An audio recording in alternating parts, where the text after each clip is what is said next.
தாய்க்கு மேலாய் அன்பு செலுத்தி பாதுகாத்து வழிநடத்தி வருகிறேன் இயேசு கிறிஸ்துவின் இடைநேற்று என்ப நாமத்தில் உங்கள் அனைவரையும் வாழ்த்துவதில் மிக்க மகிழ்ச்சி அடைகிறேன். ஆண்டவர் உங்கள் அனைவரையும் ஆசீர்வதித்து வழிநடத்துவாராக. ஒரு புதிய நாளை ஆண்டவர் தந்திருக்கிறார். மகிழ்ச்சியோடு ஆரம்பிப்பதற்கு ஆண்டவர் கிருபை செய்திருக்கிறார். அதற்காக நான் ஆண்டவரை துதிக்கிறேன். உங்கள் ஒவ்வொருவரையும் கர்த்தர் ஒவ்வொரு நாளும் வழிநடத்தி பாதுகாத்துக் கொள்வாராக. ஒரு வசனத்தை உங்களுக்காய் நினைவுபடுத்துகிறேன். ஏசாயா தீர்க்கதரிசியின் புஸ்தகம் 53வது அதிகாரம் 3வது வசனம். அவர் அசட்டை பண்ணப்பட்டவரும் மனிதரால் புறக்கணிக்கப்பட்டவரும் துக்கம் நிறைந்தவரும் பாடு அனுபவித்தவருமாய் இருந்தார்.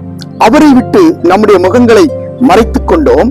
அவர் அசட்டை பண்ணப்பட்டிருந்தார், அவரை எண்ணாமல் போனோம். என கண்பானவர்களே, இந்த வார்த்தைகளை நாம் கவனித்திருக்கிறோமா? எத்தனை பேர் ஆண்டவரை அசட்டை பண்ணுகிறோம், அவருடைய கிருபையை உதாசீனப்படுத்துகிறோம், அவருடைய அன்பை எண்ணாமல் போகிறோம். ஆண்டவர் அன்பு நிறைந்தவர், கிருபை நிறைந்தவர், ஒவ்வொரு நாளும் நம்மை வழிநடத்துகிறவர் என்பதை மறந்து போகிறோம். ஒருமுறை கப்பலிலே பலர் பயணம் செய்து கொண்டிருந்தார்கள்.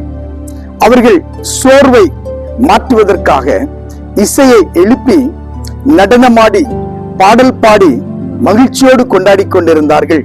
இந்த மகிழ்ச்சியின் ஆரவாரத்திற்கிடையே ஒரு சிறுமி கப்பலில் இருந்து தவறி தண்ணீரில் விழுந்து விட்டார். இந்த தாயாரோ உடன் இருந்தவர்களோ அறியவில்லை.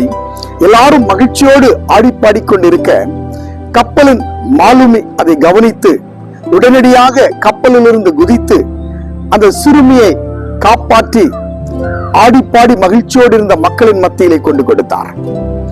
உங்கள் சிறுமி தவறி தண்ணீரில் விழுந்து விட்டாள், காப்பாற்றினோம் என்று சொல்லி அந்த இடத்தில் விட்டுவிட்டு மாலுமி தன்னுடைய கடமையை செய்ய ஆரம்பித்தார்.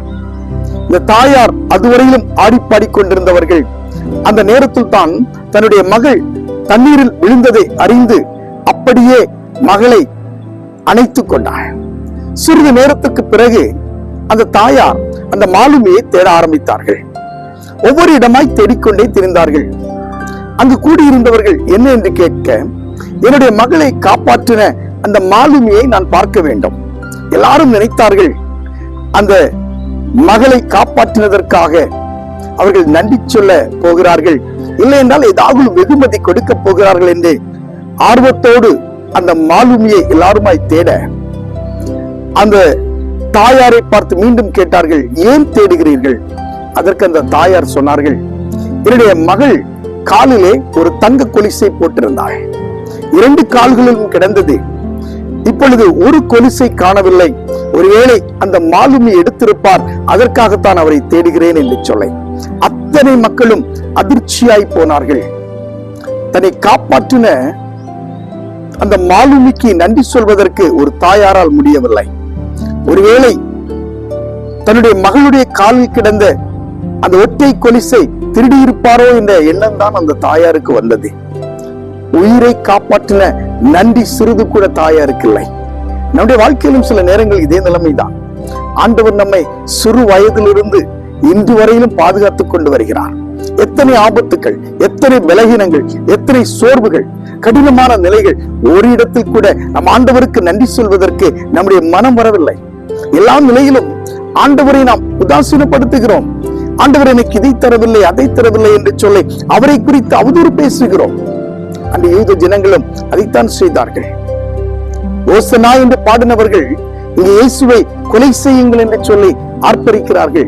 அந்த யூத ஜனங்கள் எல்லாம் ஆண்டவரிடத்திலிருந்து ஆசீர்வாதங்களை பெற்றுக் கொண்டவர்கள் ஆண்டவரை உதாசீனப்படுத்தினார்கள். இன்று நாம் எப்படி இருக்கிறோம்? இன்று நாம் நிற்பது கர்த்தருடைய கிருபை, உயிரோடு இருப்பது ஆண்டவர் நமக்கு தந்திருக்கின்ற பலன். ஆனால் இவை எல்லாவற்றையும் மறந்து ஆண்டவர் எனக்கு ஒன்றும் தரவில்லையே என்று சொல்லி அங்கலாய்க்கிறவர்களாய் இருக்கிறோம். ஆகவே எனக்கு அன்பானவர்களே, நாம் ஆண்டவரை குறை சொல்வதையோ அசட்டை பண்ணுவதை விட்டுவிட்டு கர்த்தருக்கு உரியதை அல்லது அவருக்கு உகந்ததை நாம் தேட வேண்டாம். அவருக்கு நன்றி சொல்ல நாம் மறந்து போகக்கூடாது. ஒவ்வொரு நாளும் கர்த்தருக்கு நன்றி செலுத்தி நம்முடைய நாளை நாம் ஆரம்பிக்கின்ற பொழுது அது ஆசீர்வாதம் நிறைந்ததாக இருக்கும். ஆகவே எனக்கு அன்பானவர்களே, இந்த நாளிலே கர்த்தருடைய சமூகத்திலே அவரை அசட்டை பண்ணுவதை விட்டுவிட்டு ஒவ்வொரு நாளும் நன்றி அறிதலோடு நாட்களை ஆரம்பியுங்கள். ஆண்டவர் உங்களுக்கு ஆசீர்வாதங்களை தருவார். ஒரு நிமிடம் கண்களை மூடி ஆண்டவரை நோக்கி ஜெபிப்போம். கிருபையா எங்களை நேசிக்க நீங்கள் பரலோகத்தின் நல்ல ஆண்டவரே, ஆசீர்வதிக்கப்பட்ட இந்த நேரத்திற்காக நன்றியோடு உம்மை துதிக்கிறோம், உம்மை ஸ்தோத்திரிக்கிறோம். அன்றுவரை நாங்கள் உம்முடைய சமூகத்தில் நிற்கிறோம். நீர் அசட்டை பண்ணப்பட்டவரும் உதாசீனப்படுத்தப்பட்டவரும் ஒருவராலும் மதிக்கப்படாதவருமாய் இருந்தீர் என்பதை நாங்கள் அறிந்திருக்கிறோம். சில நேரங்களில் நாங்களும் உம்மை அசட்டை பண்ணுகிறோம், உதாசீனப்படுத்துகிறோம், உம்மை ஒரு பொருட்டாய் எண்ணாதபடி உம்முடைய அன்பை விட்டு தூரமாய் ஓடுகிறோம். ஆனாலும் கர்த்தர் எங்களை நேசிக்கிறீர், அன்பு செலுத்துகிறீர். அதற்காக உமக்கு நன்றி செலுத்துகிறோம். இந்த நாள் உம்முடைய கரங்களை தருகிறோம். உம்முடைய வார்த்தைகளுக்கு செவி சாய்க்கிற அத்தனை பேரையும் கர்த்தர் ஆசீர்வதியும் பலப்படுத்தும். நாள் முழுவதிலும் கர்த்தருடைய வழிநடத்தல் கூட இருக்கட்டும். குறைவுகளை கர்த்தர் நிறைவாக்கி தாரும். தெய்வீக வழிநடத்தல் பாதுகாவல் கூட இருக்கட்டும். இயேசு கிறிஸ்துவின் வழியாய் வேண்டுகிறோம். ஜெபம் கேளும் நல்ல பிதாவே, ஆமென். கிறிஸ்துவுக்குள் என மிகவும் அன்பானவர்களே, ஒருமுறை கூட உங்கள் அனைவரையும் வாழ்த்துகிறேன். இந்த நாள் உங்களுக்கு ஆசீர்வாதம் நிறைந்ததா இருக்கட்டும். ஜெபத்தோடு கூட ஒவ்வொரு நாளையும் ஆரம்பியுங்கள். ஆண்டவரை உதாசீனப்படுத்துவதை விட்டுவிட்டு, ஆண்டவரிடத்தில் கேள்விகளை கேட்பதை விட்டுவிட்டு, கர்த்தர் எனக்கு செய்த நன்மைகளுக்காக நான் என்னத்தை செய்வேன், ரட்சிப்பின் பாத்திரத்தை எடுத்துக்கொண்டு கர்த்தருடைய நாமத்தை தொழுது கொள்வேன் என்று சொன்ன இந்த சங்கீதக்காரனை போல ஒவ்வொரு நாளும் கர்த்தருடைய நாமத்தை தொழுது கொள்வோம். கர்த்தருக்கு நன்றி செலுத்துவோம். உண்மை உள்ளவர்களாய் இருப்போம். ஆண்டவர் உங்கள் அனைவரையும் ஆசீர்வதிப்பார். மீண்டும் அடுத்த காணொளியில் உங்களை சந்திக்கிறேன். அதுவரையிலும் ஆண்டவருடைய வழி நடத்தல் பாதுகாவல் உங்கள் அனைவரோடும் கூட இருப்பதாக. ஆமென்.